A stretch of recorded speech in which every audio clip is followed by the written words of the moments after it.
మామూలుగా అయితే air strip మీద విమానాలు దిగుతాయి, వాటిని నిర్మించేది అందుకే. కానీ ఇప్పుడు ఎయిర్ స్ట్రిప్ ఎగ్జామ్ సెంటర్ అయింది.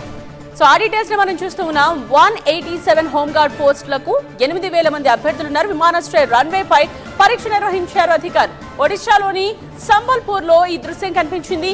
కింద కూర్చుని మండు టెండలో పరీక్ష రాస్తున్న అభ్యర్థుల్ని మనం స్క్రీన్ మీద చూడొచ్చు. కాంట్రాక్ట్ హోంగార్డ్ ఉద్యోగం కోసం అష్ట కష్టాలు పడుతూ ఉన్నారు యువత. మన దేశంలో నిరుద్యోగం ఏ స్థాయిలో ఉందో చెప్పే దృశ్యం ఇది. 8,000 మంది అభ్యర్థులు 187 హోంగార్డ్ పోస్టులకు పోటీ పడుతూ ఉన్నారంటే పరిస్థితి ఎలా ఉందో అర్థం చేసుకోవచ్చు. అంటే ఒక్కో పోస్టుకు అటు ఇటుగా దాదాపు 43 మంది పోటీ పడుతూ ఉన్నారు.